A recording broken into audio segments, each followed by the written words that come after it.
आओ सुनाए आज आपको ऐसी प्रेम कहानी, त्याग समर्पण से पूर्ण थी वो बलिदानी वीरानी। जब जब राजस्थान का नाम कहीं भी लिया जाता है, तब तब यहाँ के वीरों का शौर्य और वीरांगनाओं के बलिदान का जिक्र जरूर आता है। कहते हैं राजस्थान में खून सस्ता है और पानी महंगा है। आज हम आपको राजस्थान के इतिहास की उस घटना के बारे में बताते हैं जब एक रानी ने विवाह के महज 7 दिन बाद अपना शिश खुद अपने हाथों से काटकर पति को निशानी के तौर पर रणभूमि में भिजवा दिया था, ताकि उसका पति उसके ख्यालों में खोकर कहीं अपना कर्तव्य ही न भूल जाए। शादी को महज 1 सप्ताह ही न हुआ था। न हाथों की मेहंदी छूटी थी और न ही पैरों का आलता। यह कहानी है उस हाड़ी रानी क्षत्राणी की। सुबह का समय था। चुंडावत सरदार गहरी नींद में थे। रानी सज धज कर राजा को जगाने आई। इस बीच दरबान आकर वहां खड़ा हो गया था। राजा का ध्यान न जाने पर रानी ने कहा, महाराणा का दूध काफी देर से खड़ा है। आपके लिए कोई आवश्यक पत्र लाया है, उसे अभी देना जरूरी है। चुंडावत सरदार ने हाड़ी रानी को अपने कक्ष में जाने को कहा। चुंडावत ने दूत से कहा, इतनी सुबह अचानक क्या कोई संकट आया है? तब दूत ने कहा, सचमुच बड़ी संकट की घड़ी आ गई है महाराज।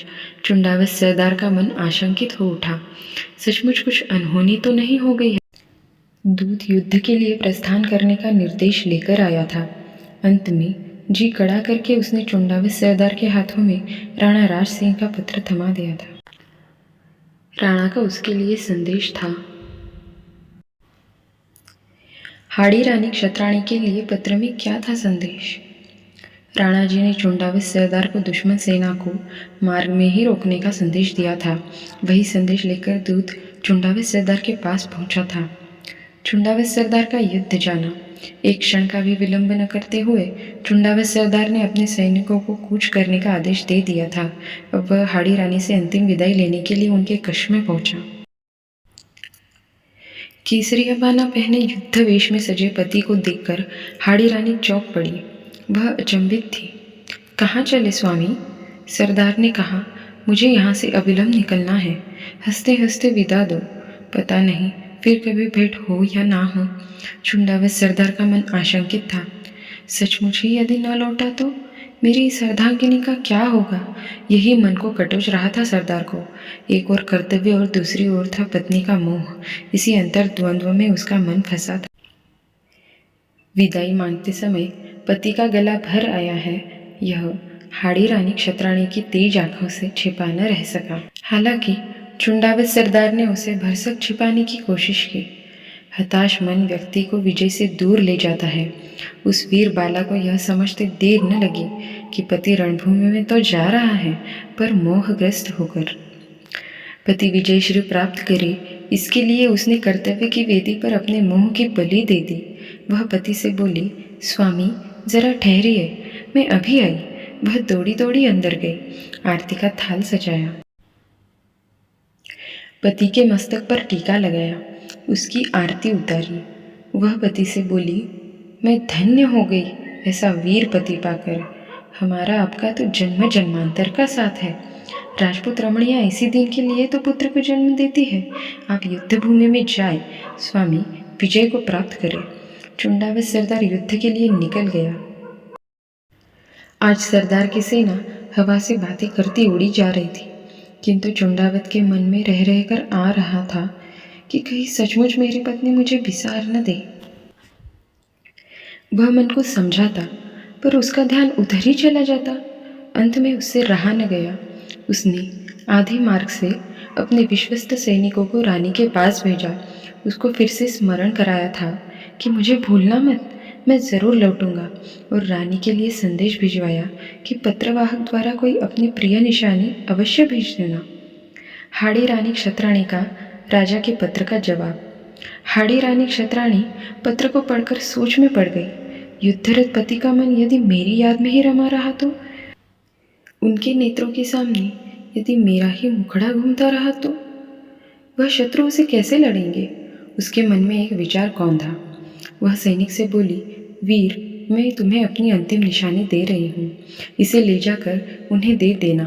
थाल में सजाकर सुंदर वस्त्र से ढककर अपने वीर सेनापति के पास पहुँचा देना, किंतु इसे कोई और न देखे, वे ही खोल कर देखे। साथ में मेरा यह पत्र भी दे देना।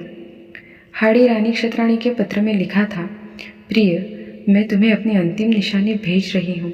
तुम्हारे मोह के सभी बंधनों को काट रही हूँ। अब बेफिक्र होकर अपने कर्तव्य का पालन करें। मैं तो चली, स्वर्ग में तुम्हारी बाट जोहूंगी। हाड़ी रानी क्षत्राणी का बलिदान। पलक झपकते ही हाड़ा रानी ने अपनी कमर से तलवार निकाल एक झटके में अपने सिर को उड़ा दिया। वह धरती पर लुढ़क पड़ा। सिपाही के नेत्रों से अश्रुधारा बह निकली। कर्तव्य कर्म कठोर होता है।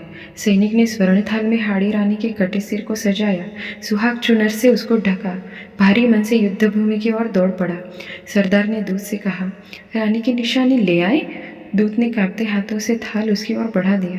चुंडाबस सरदार फटी आंखों से पत्नी का सिर देखता रह गया। उसके मुख से केवल इतना निकला, उफ, हाय रानी, तुमने यह क्या कर डाला। संदेही पति को इतनी बड़ी सजा दे डाली। खैर, मैं भी तुमसे मिलने आ रहा हूँ। चुंडाबस सरदार के मोह के सारे बंधन अब टूट चुके थे। वह शत्रु पर टूट पड़ा। इतना अप्रतिम शौर्य दिखाया था कि उसकी मिसाल मिलना बड़ा कठिन है। जीवन की आखिरी सांस तक वह लड़ता रहा।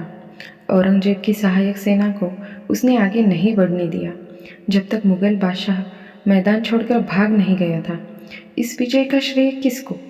राणा राज सिंह को या चुंडाबस सरदार को, हाड़ी रानी को अथवा उसकी इस अनोखी निशानी को? चुंडावत मांगी सेनाणी, सिर काट दे दियो क्षत्राणी। धन्य है वो वीरांगना क्षत्राणी हाड़ी रानी और उनकी मातृभूमि के प्रति समर्पण को शत शत नमन। हाड़ी रानी की मृत्यु कैसे हुई? हाड़ी रानी के विवाह के मात्र 7 दिन गुजरे थे और राजा को युद्ध में जाना पड़ा, किंतु पत्नी मोह राजा से छूट नहीं रहा था, इसलिए उन्होंने रानी से कुछ निशानी मंगवाई। इस बात से रानी चिंता में पड़ गई और राष्ट्रहित हेतु अपना सर काटकर निशानी के रूप में भिजवा दिया, ताकि राजा बिना मोह युद्ध कर सके। इस तरह रानी वीर गति को प्राप्त हुई थी। हाड़ी रानी का पूरा नाम क्या था? इतिहास में प्रसिद्ध हाड़ी रानी क्षत्राणी का नाम सलेह कंवर था। बूंदी के शासक भावसिंह हाड़ा के पुत्र संग्राम सिंह हाड़ा के घर बसंत पंचमी के दिन इनका जन्म हुआ था। हाड़ी रानी बटालियन की स्थापना कब हुई? सभी तरह की संभावनाओं से निपटने के लिए राज्य की पहली महिला बटालियन के रूप में हाड़ी रानी बटालियन की स्थापना 2008 में की गई थी। इसका मुख्यालय अजमेर में स्थित है। तो दोस्तों, अगर आपको ये कहानी पसंद आई हो तो लाइक और शेयर ज़रूर करें और चैनल को सब्सक्राइब करें।